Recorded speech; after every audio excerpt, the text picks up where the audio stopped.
प्रदेश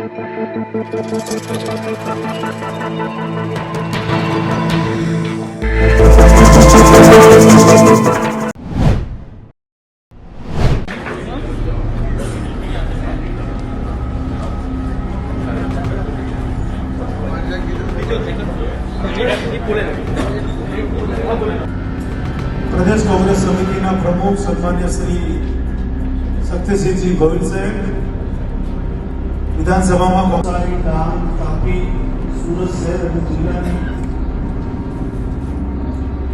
दोनों मीटिंग में उपस्थित और भागरूपे दक्षिण जोन में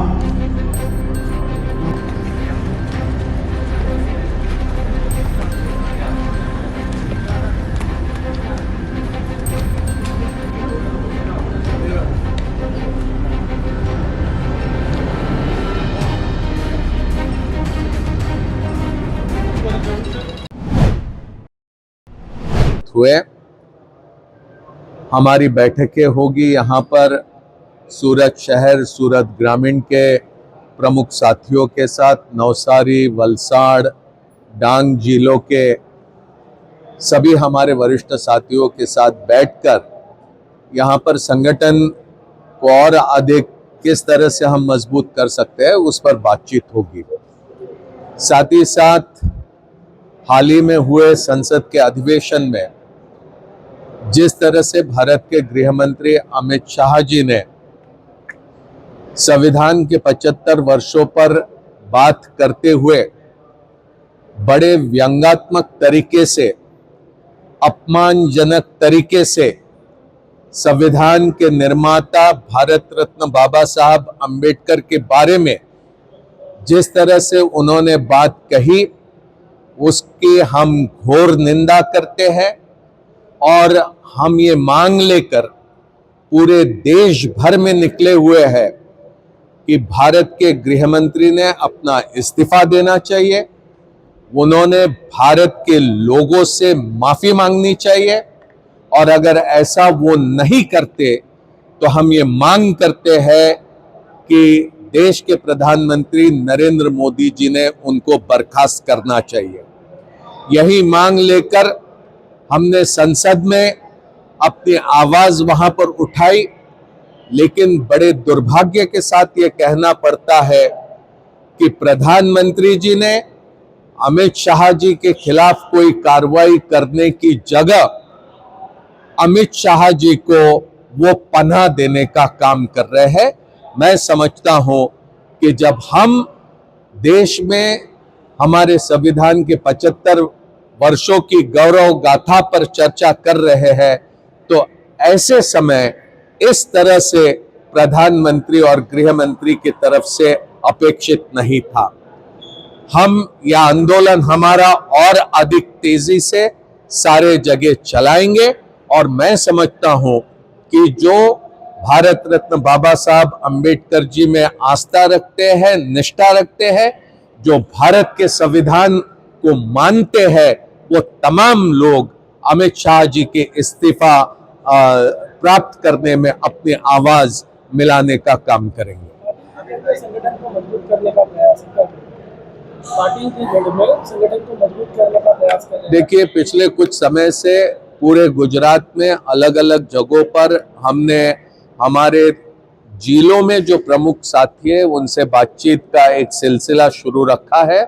आज यहाँ पर हम सूरत में बैठकें करेंगे, उसके बाद अहमदाबाद में बैठक होगी। तो एक तरह से पूरे गुजरात का ये एक्सरसाइज हम पूरा करेंगे, लेकिन उसके पश्चात और भी हम लोगों का एक्शन प्लान बना हुआ है।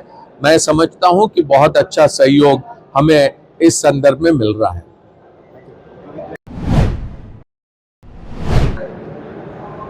देशમાં ડબલ એન્જિનની સરકારને કારણે દેશના સામાન્ય જનથી લઈ તમામ વર્ગ વિસ્તારના લોકો આજે ત્રસ્ત છે। મંદી, મોંઘવારી, ભ્રષ્ટાચાર, બેરોજગારીથી આખા દેશનો જે સામાન્ય જન છે એનું ઘર ચલાવવું આજે મુશ્કેલ થઈ પડ્યું છે। દેશની સંસદમાં દેશના ગૃહમંત્રી દ્વારા બંધારણના રચેતા બાબા સાહેબ આંબેડકરના અપમાનજનક ઉચ્ચારણો થાય, એની સામે આખા દેશમાં આક્રોશ હોય ને લોકો જનતા રસ્તા પર ઉતરીને એનો વિરોધ કરી રહી છે. અને બીજી તરફ ગુજરાતની સરકાર પણ દરેક મોરચે નિષ્ફળ છે. કાયદો વ્યવસ્થાની પરિસ્થિતિ પડી ભાગી છે. ભૂમાફિયાઓ, ખનન માફિયાઓ, મેડિકલ માફિયાઓ બેફામ બન્યા છે. એ રોજ માસૂમ દીકરીઓ પર બળાત્કાર થઈ રહ્યો છે. સુરત જે ડાયમંડ હબ કહેવાય, ટેક્સટાઇલ હબ કહેવાય, મંદી ને બેરોજગારીના કારણે આજે ડાયમંડ વર્કર પ્રતિદિન આત્મહત્યાઓ કરી રહ્યા છે. ત્યારે તમામ મોરચે નિષ્ફળ.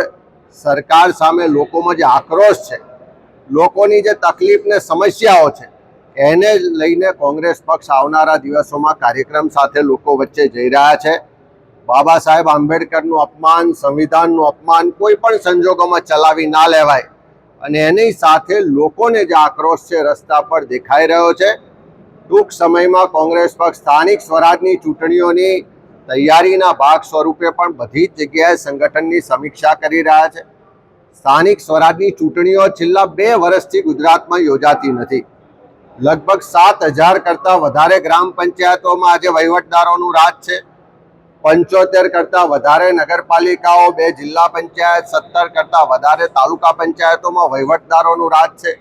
એટલે એમ કહી શકાય કે ત્રીજા ભાગના ગુજરાતમાં આજે પ્રજાના ચૂંટાયેલા પ્રતિનિધિઓને પણ સરકારના મળતિયા અને માનીતા વહીવટદારો દ્વારા લૂંટ ચલાવવામાં આવી રહી છે. ત્યારે આ બધા જ મુદ્દાને લઈ અને આવનારા દિવસોમાં લોકો વચ્ચે જઈ રહ્યા છે. લોકોની સાથે એમના જે પ્રશ્નો છે, એમની સમસ્યાઓ છે, એને ઉજાગર કરીશું. અને આ ડબલ એન્જિનની જે ફેલ સરકાર છે એની સામે જન આંદોલનના કાર્યક્રમ લઈને લોકો સાથે જોડાઈશું.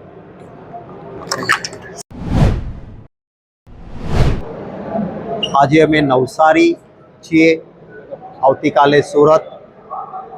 દક્ષિણ ગુજરાતના જિલ્લાઓમાં લોક પ્રશ્નોને સાંભળવા માટે, લોકોની જે મુશ્કેલીઓ છે એને એક જવાબદાર રચનાત્મક વિરોધ પક્ષ તરીકે ઉઠાવી શકીએ.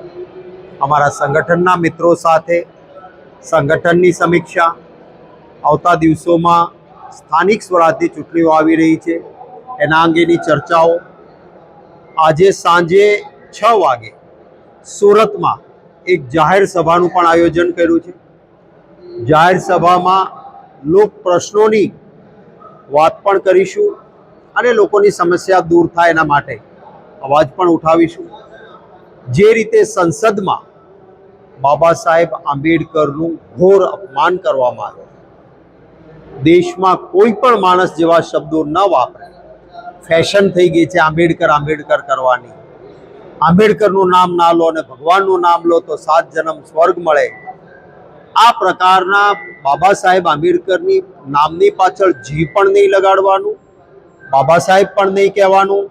નામ લેવાની ફેશન બંધ કરો, એનું નામ ન લો, આ પ્રકારનું નિવેદન આપ્યા પછી ચોરી ઉપર સીના ચોરી જે ભાજપ સરકાર અને ખાસ કરીને અમિતભાઈ શાહ કરી રહ્યા છે એના વિરુદ્ધમાં સમગ્ર દેશમાં આક્રોશ છે. ત્યારે ગુજરાતમાં પણ દરેક જગ્યાએ એના વિરુદ્ધ કાર્યક્રમો અપાઈ રહ્યા છે. અમારી માંગણી છે કે એમને માફી પણ માંગવી જોઈએ અને રાજીનામું પણ આપવું જોઈએ. પાટીલના ગઢમાં તમારું સંગઠન મજબૂત કરવાના પ્રયાસો છે. ચોક્કસ કોઈનો ગઢ હોતો નથી, આખરે લોકોનો ગઢ હોય છે. આ એ જ જિલ્લો છે જ્યાંથી સીડી પટેલ અમારા પ્રદેશ કોંગ્રેસના પ્રમુખ હતા, સાંસદ રહ્યા, ધારાસભ્ય રહ્યા, ડેપ્યુટી ચીફ મિનિસ્ટર રહ્યા અને કોંગ્રેસને અહીંયાથી ખૂબ સમર્થન હતું.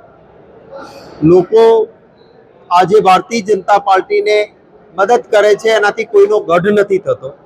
આવતા દિવસોમાં આ જ લોકો, કારણ કે નવસારીમાં પાણી ભરાય, લોકો દુઃખી થાય, વિકાસની વાતો કરનારા પાણીનો નિકાલ પણ ના આપી શકે, ખેડૂતોની સમસ્યા છે, બક્ષીપંચના લોકો દુઃખી છે, રોજગારી નથી, મોંઘવારી આસમાને છે.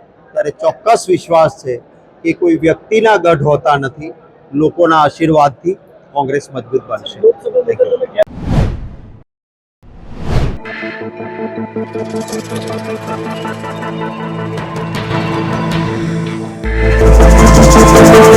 Thank you.